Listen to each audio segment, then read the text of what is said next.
Good morning, everyone. It's so nice to be the very first speaker when the list of speakers is so impressive. I don't want to follow any of them, and so I am the winner here along with all of you. You get to watch, I get to watch as soon as I get off this stage. Any graphic designers here? Yeah, that's what I'm a graphic designer.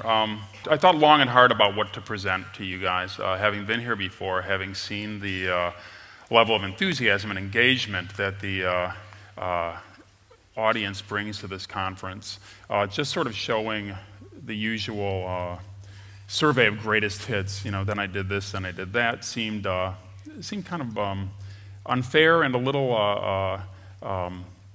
bit of a cheat. You guys deserve something a little bit better. So instead of showing you a whole bunch of projects that I've done that came out really, really well, I'll show you just one project that I almost completely screwed up. So it's my favorite project and how I almost blew it. That means screwed up or messed up in South Africa as well, right? Doesn't just mean something dirty, I hope. Although it can mean that too. Before I show you this one thing that I almost messed up, I'll show you a little bit of other stuff we've done, just to give you a little bit of background. I work for a firm called Pentagram. Pentagram's a big firm. I'm one of 16 partners there. Each of the partners has a small design team. We work individually and in collaboration. We have offices in London and Austin, Texas, and Berlin and New York. I work in New York. I'm coming to you from New York. And we do all kinds of things. We do big corporate identities for banks. We do institutional identities for things like museums. We do packages for inexpensive things like Swatch watches or expensive things like Tiffany jewelry. We do publication design for mass market, for the specialized market. We do books that are sacred, other books that are sacred. Big signage projects for airports, smaller signage projects for children's museums and the like, furniture, exhibitions, interiors for retail shops, for restaurants, small buildings, larger buildings, websites, user interfaces, electronic installations, all sorts of things. We have a publications program we do. We publish books every now and then. This is our most recent one. So we do all sorts of different things. Within that office, I started there in 1990, almost 20 years ago, after working for 10 years for one of our most distinguished delegates here, Mr. Massimo Vignelli. Before I met Massimo, I looked and dressed very similar to the way I am now, actually, without the tie. I'm the gentleman in the back row here. This is 1969, Easter Sunday in Ohio, USA. Those are my twin brothers in front of me. Their names are Ronald and Donald. Okay.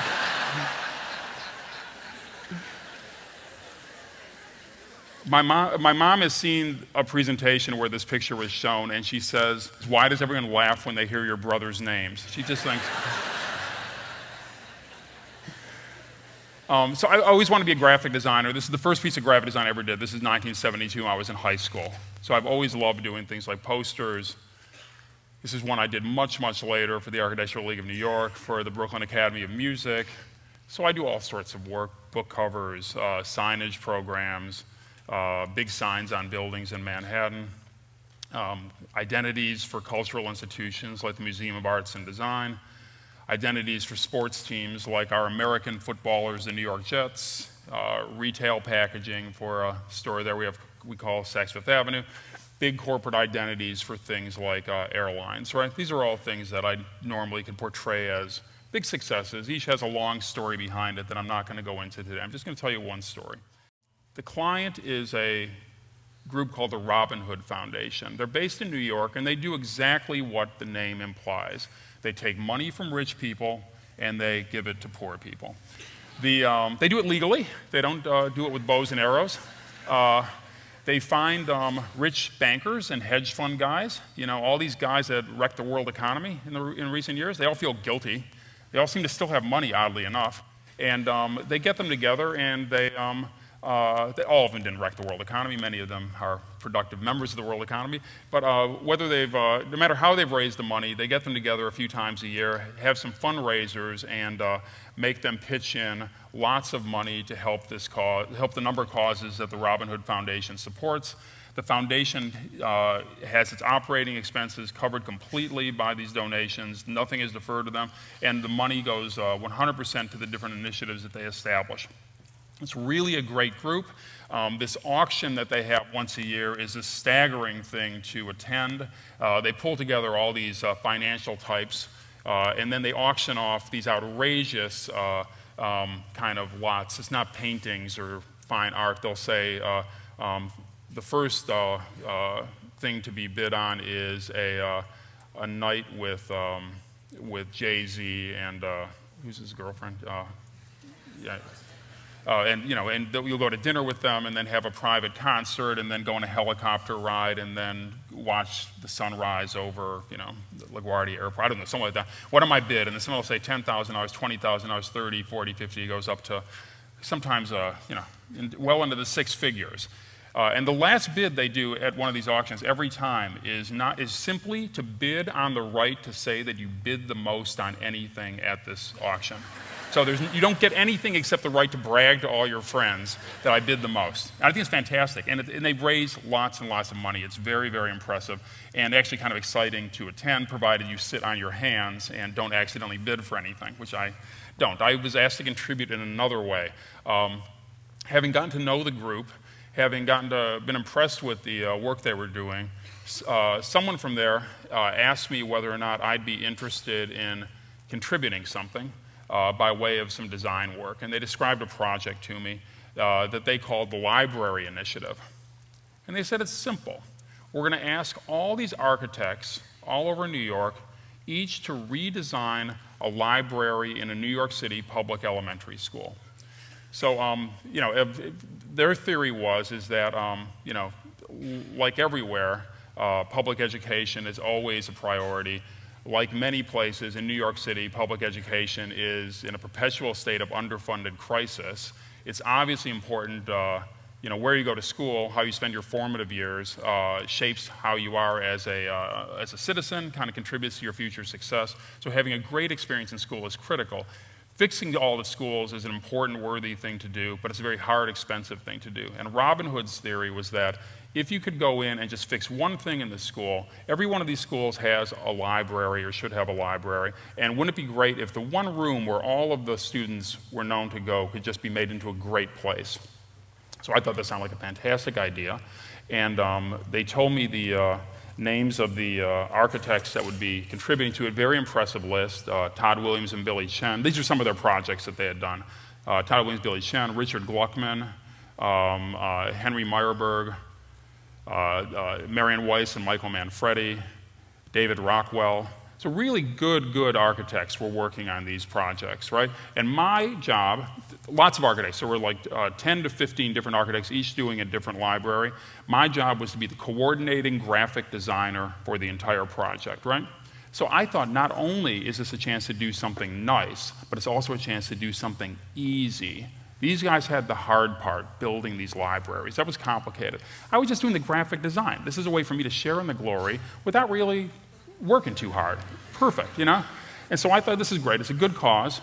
I'll get a share of the glory, and I won't have to work too hard. It's ideal, right? So the architects, got very busy. Each of these schools is different. Most of them are old buildings. They went in and tried to figure out how to make an interesting library shape in these different, more or less rectangular forms they were given. They put zigzaggy things in there. They put curvy things in there. They'd put straight things in there. They put all kinds of things in there, right? But basically, they're all sort of the same. They got shelves, they got seats, they're libraries, right? So, and I'd seen libraries. I thought, well, that's another thing that makes it easy, right? I've been, when I was in school, I remember what our library was like. I know what a library is. You don't even have to do any research. It's simple. It's easy. You get lots of credit. You can do it really fast. And you hardly have to think about it because you've been to a library before. It's really simple, right? Okay. So what's wrong with this picture? Okay, so first I thought I understood the assignment. So the reason I asked if there are graphic designers here, I sort of thought, okay, here's this big challenge, transform the lives of all these children. What do they really want me to do? They want me to design a logo. Okay? So I thought my contribution would be design a logo for this whole project. Now, libraries, if you go to a library, the one thing you don't say is, where the hell is the logo? You know? But for some reason, I just didn't think that. I didn't think that. I thought, and sort of, I sort of had, the client said, well, there's a lot of, just like any worthy undertaking, just like Design Indaba, there's a whole bunch of corporate sponsors that were helping to fund these libraries. How nice it would be if there was a logo that could identify these special libraries within the overall New York City school system. So I thought, okay, this is simple. I know what to do. It's easy. Been to libraries, and just one logo and I'm out, right? But I'm going to really give it the old college try. So I gave him 3 logos to pick from. What could be nicer, right? That's what a good graphic designer does, right? 3. Massimo doesn't do that, but I'm not as confident as Massimo. I give him 3. And so I'm going to show you now the presentation that I made to the leadership of the Robin Hood Foundation, who is in charge of this initiative. Okay, this is the actual presentation I showed them. Okay, so it's a simple problem statement. New school libraries for New York schools, okay? So this is what I thought the problem was. I thought this is a new idea, so it needs a new name. I thought the problem is that libraries are boring. That's like kids don't want to go in libraries because they're filled with books, they're not digital, they're not exciting. We have to make them seem interesting to these kids. So in fact, this is the problem. Libraries look pompous and intimidating. They have they're written in big formal library kind of typefaces, right? And so we have to fix all that with a new logo, right? Get rid of this thing, blow the dust off this, and get very exciting with it, right? And so I thought, okay, this is what you need. You need like a name, you need a graphic identifier or a logo, typefaces, colors, all this other stuff. Then I thought you need, identification signs, directional signs, all this stuff in the libraries. I was sort of writing down all the things I was going to give them, as part of my genius.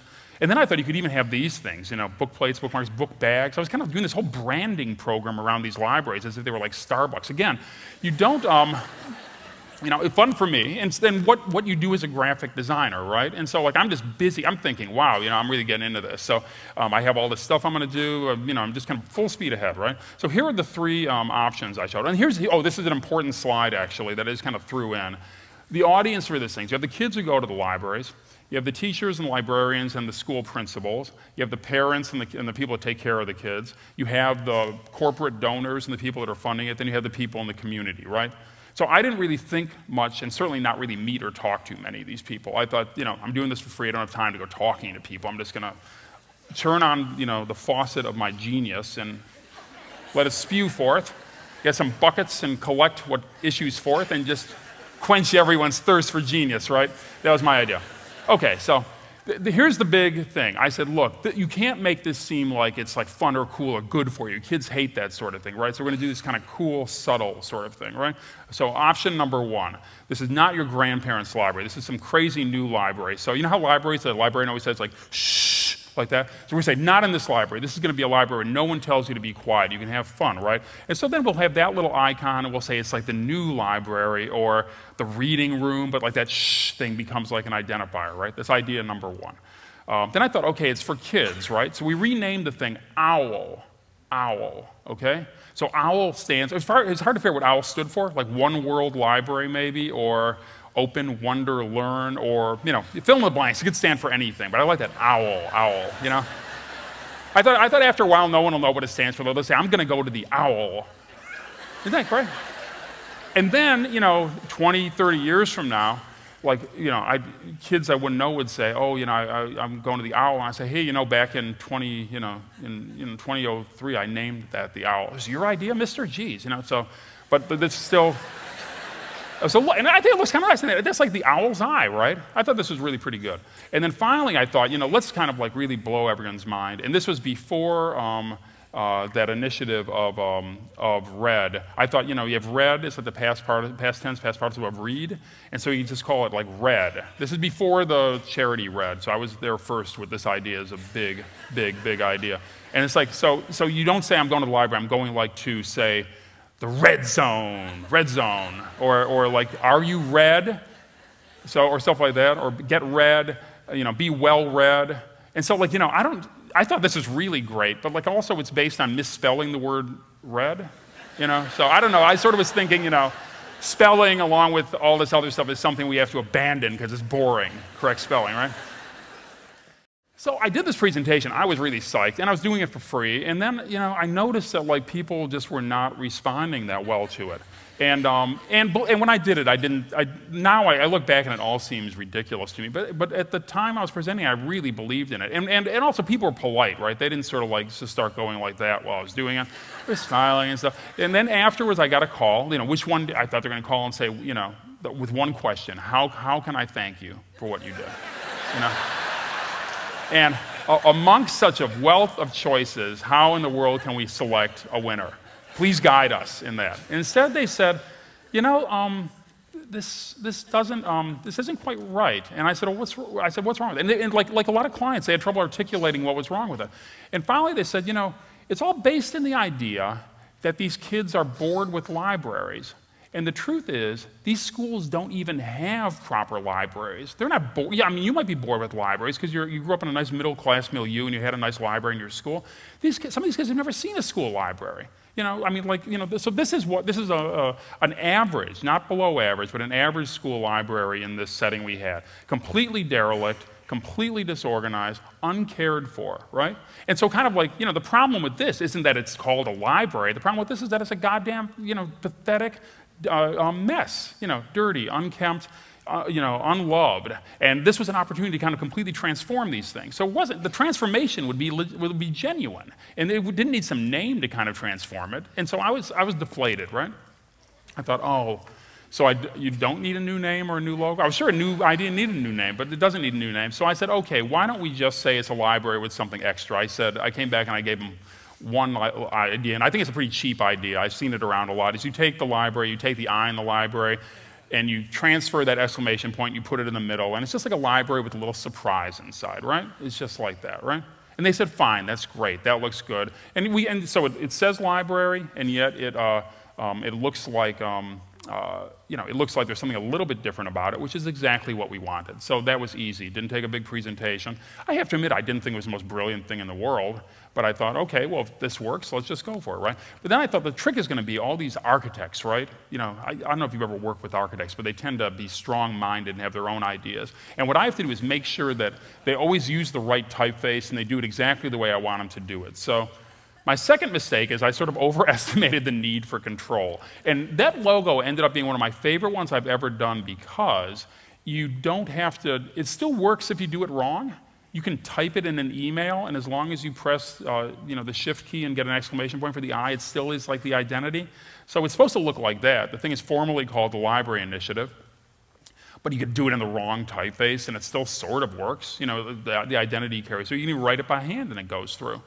And so we tried to control it for like the big applications, but soon learned that people kind of could write it a lot of different ways, and it still worked. So there are 5 mistakes.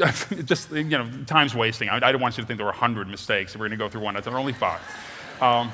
Okay, so you could tell from my first thing that I sort of misunderstood that this was about an experience. I thought it was about kind of putting a label on the thing, but it actually is about the thing itself, right? And so I spent a lot of time, once we had this new identity, doing drawings to instruct the architects about how to label the fronts of these libraries. And everyone was different, right? So there's like, it couldn't be standardized. So the, sometimes it would be sandblasted on the door. Sometimes it would be, let's see, it would be like on the transom, let's say. Sometimes it could be sort of floating on the doorway like that. Sometimes it could be inside it. It could be all kinds of different places, right? And so I also was overestimating the need for uniformity. Okay, so this was a big breakthrough that I had. I kept thinking, I never said it needs to be like Starbucks, but the truth is that every one of these buildings were different. Every architect was different. More importantly, these kids don't go from one to the next. It's not like McDonald's or Starbucks or some chain. Most of these kids will know the library in their school, and it's the only one they know. So part of the joy, part of the potential was to customize each one for each audience, right? So I don't know if you can see that, this drawing is a little bit light on the screen, but if you picture in your mind a little library that children might go to, and these are school children, the oldest of which are probably 10 or 11. These are older buildings with high ceilings, right? But the shelves in these buildings only go up as high as the kids can reach. So they might be 12 feet, which is how many meters, like 3 meters tall, let's say, but the shelves only go up about 2 meters, let's say. So that means there's like half the space is just empty wall space above the shelves. And I sort of thought, that wasn't in my scope. It wasn't on that list of things that I had, put things in that empty wall space. I just want to put a name on the door and, accept the congratulations. And so one of the architects, though, said, you have an idea for that space above the wall? And I said, space above the wall? Space above the shelves, yeah, space above the shelves. I said, well, why don't we could do like a mural or something up there. Oh, that's a nice idea, a mural. Why don't we do a mural? So I couldn't think of the first idea I thought of is why don't we take portraits of the kids in the school and blow them up really big, put them above the shelf so they kind of look down at the kids as if they were like in a dollhouse, right? And here's the library we did that with. It's by an architect named Richard Lewis. Richard, his philosophy was to do the most old-fashioned looking libraries in the world. They look like a formal 19th century library, really beautiful casework, oak thing and everything. And so what actually makes them interesting is this frieze around the top. And we couldn't really afford a photographer, so I asked my wife Dorothy to be the photographer. So she came in and did a photo session with the kids. And the principal and the librarian selected the kids based on their attendance records and their grades. So these kids are the superstars of the school, and they got kind of, honored in this like frieze, this honorary frieze above the books, celebrating sort of learning, celebrating teaching, celebrating reading. And so what was great about it and interesting about it was that we did a bunch of libraries at the beginning, and this was one of them. This is the only one that had this kind of move happening in it, that used the space between the shelf and the ceiling. And every librarian in the system saw this library and said, I want a library like that. I want one like that. They didn't care about the typeface or the logo or the graphics. They wanted something that was tangible, that was visceral, that sort of like spoke to them as human beings. And I wasn't ready for this at all. I just was thinking I was decorating that space and trying to measure it and figure out how much we needed. So I was completely taken aback by this enthusiasm. But I understand it well now because it actually takes something and makes it personal. So we said, okay, we don't want to do it the same way twice, so we're going to try a bunch of different things. So this is another library. In this one, we had a poetry session where kids wrote poetry, and then we had the poetry kind of work like a skyline all the way around the room. This is Henry Meyerberg's library, the architect. We commissioned an artist named Lynn Pauley, and Lynn did a series of portraits of the kids, and sort of like did them as these giant portraits that run around the room.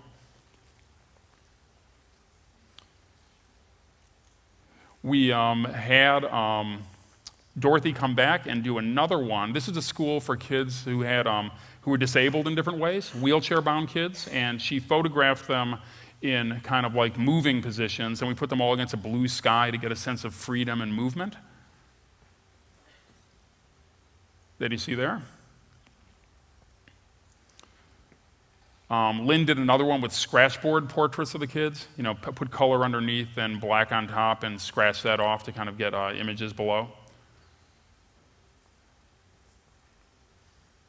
And so we've done a lot of these, so we got to try different things. And I sort of was determined, after a while we got into it, and said, let's never do it the same way twice. So Dorothy came back, did some more portraits. Then we did this sort of Andy Warhol treatment of the kids, kind of polarized and put them against this pop art background. So we've done a million different things. We did a library with David Rockwell where it had these peculiar ceilings. It was a former gymnasium. So we surveyed the kids and had them name all the questions they would ask in the library and then put those questions up above in this big sort of sky filled with speech bubbles. It kind of goes all the way up the walls and around the ceilings. And then, not all the libraries have that condition, but once we had these graphics going on, we started doing all sorts of things on doors, on walls. They kind of could have all kinds of different things. Peter Arkell, who's a fantastic illustrator, did this library that had this really interesting sort of black and white feel to it. And his approach was to interview the kids, do portraits of them, and then kind of combine their portraits with things that they said while he was drawing them. And so this is a really lovely bit of kind of a journalistic illustration. And you could actually sit on the in the library and just read nothing but these walls for an hour straight if you wanted. Combination of quotes and things. And then the most recent set that we did were all things by a group of illustrators. We started realizing that once we had this going, you could call up anyone and ask them to do it, and they were likely to say yes. So this is by a designer named Charles Wilkin, who did these collages that are pretty amazing, sort of collages just based on the subject matter you find in the libraries. This is by Raphael Esquire, who's another New York City designer. And he just made tens of thousands of tiny silhouettes of things relating to subject matter you find in libraries and just kind of spewed them all around. The entrance and the entrance there, as you see, and then the doors as you go around. And you see that, our logo actually still kind of endures, but it's, when you see that logo, now it isn't sort of saying just, you are here, but it's making a promise about some interesting experience you'll have when you go in, right? This is all Raphael's, really lovely. This one is by a former Design Indaba star, Stefan Sagmeister, who, with an illustrator, Yuko Shimusu, did a installation of one of his sayings, and this one is everybody who is honest is interesting. It goes all the way around the top of the room, done in this kind of manga superhero sort of way. This is one of my favorites. We asked an illustrator named Christoph Niemann to do drawings, and so he did these incredible drawings that are of, every subject incorporates a book in it, so the eagle's wings, the Moby Dick's mouth, the sail on the boat, every one of those is a book. The numbers are all the classification system that we use, the Dewey Decimal System. And then finally, this is the illustrator Myra Coleman. She sort of described this idea she had, which is that she had collected a lot of stuff and simply wanted to hang the actual stuff in the space, to have a three-dimensional mural. And so this is the one that actually is the most enigmatic. People try to figure out what it means, and it's actually hard to figure out what it means. There are letters up there. Sometimes the objects correspond to the letters. Sometimes they don't. And they're just, you can sit there and try to decipher this for hours on end as well. The blue violin, it's from poetry, I think, right?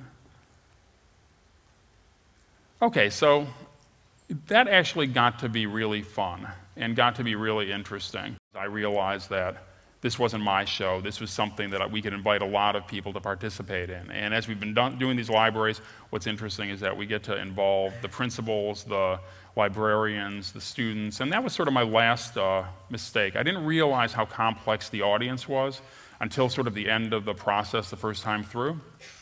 So, when each one of these libraries opens, there's a ceremony that they have. And I didn't even know about this. To me, this was a design project that I was doing in our office.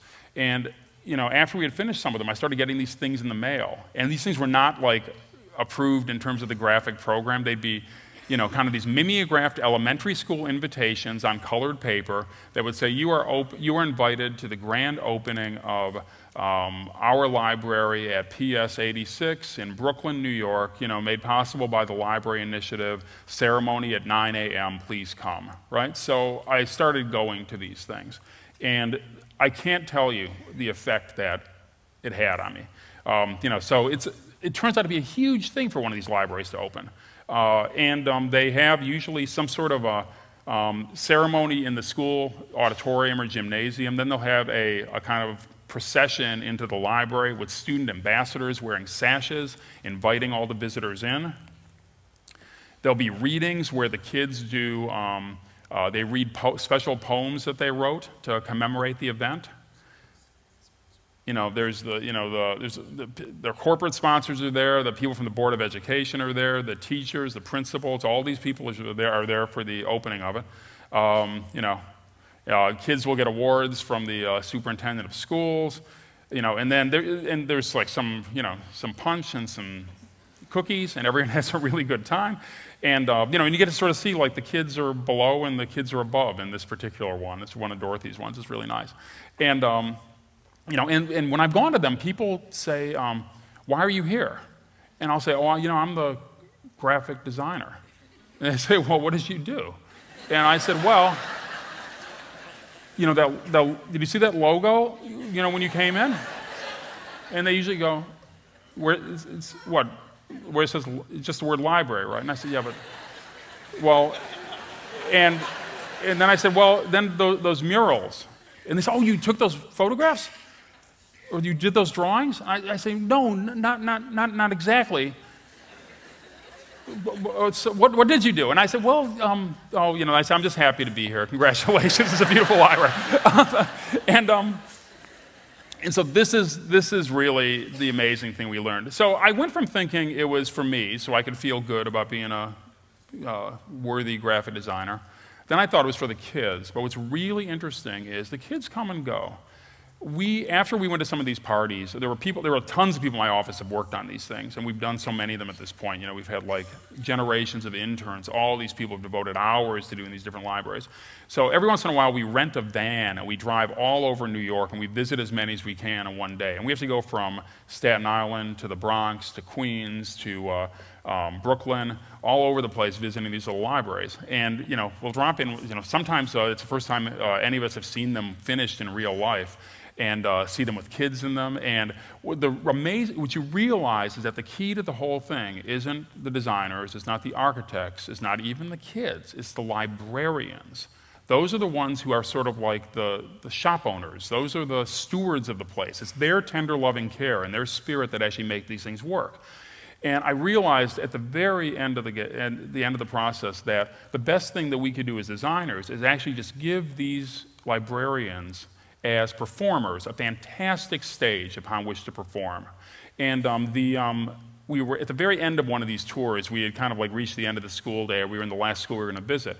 And we were talking to a librarian and just kind of looking at there's one where there were murals around photographs, I think. And she was like locking up the library and talking about how much she liked working there. Again, she sort of didn't understand exactly what it was we did. She was delighted to have this library. She had actually installed a bunch of displays and things that had nothing to do with any design concept that we would have come up with, but actually made the place even more lively and charming and magnetizing for the kids, made it more appealing for the kids.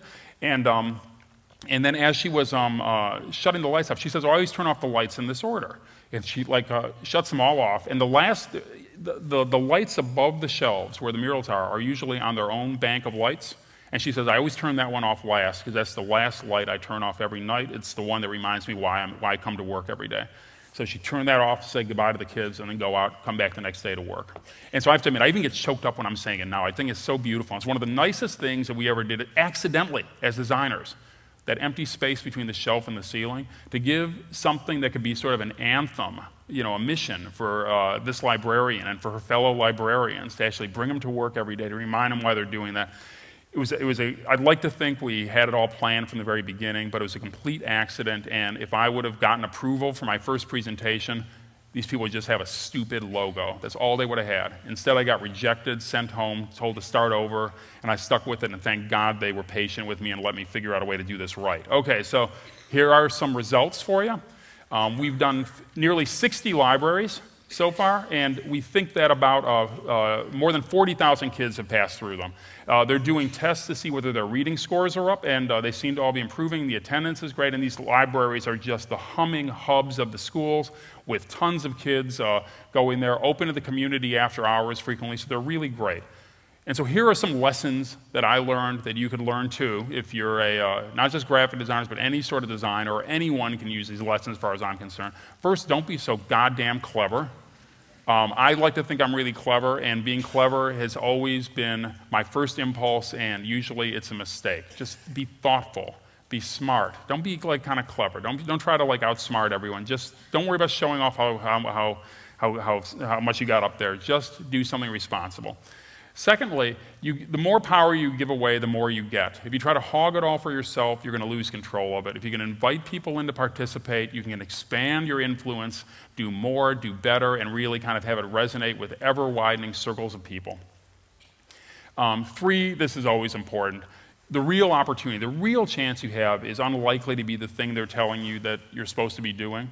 They didn't tell me, I didn't, they just said, can you do graphic design for these libraries? I said, okay, I made my list. They said, sure to that list. They said, that sounds like a lot, thanks for donating that. And it only turned out much later that we actually figured out that there was real opportunities that had nothing at all to do with what was on our original list. You can be consistent. These libraries all go together, but each one is different. So you can be consistent without making everything look the same. And then 5, the people, the audience, the people out there who use the work, who see the work, who read the messages, who experience the places that we make, they actually are so wonderful. And they're if you keep thinking about them, whether in my case it's the kids, the teachers, the parents, or the librarians, or whoever it is you're really working for, not your client who's paying your bills, not the person who has to approve the thing you design, but the people who are really going to be living with it for hours, days, and years. If you keep thinking about what makes a great experience for them, what's going to add a little bit to their lives, you never go wrong with that. So with those 5 lessons, I'm very happy to leave you with that. Thank you so much for letting me kick off Design Indaba 2010.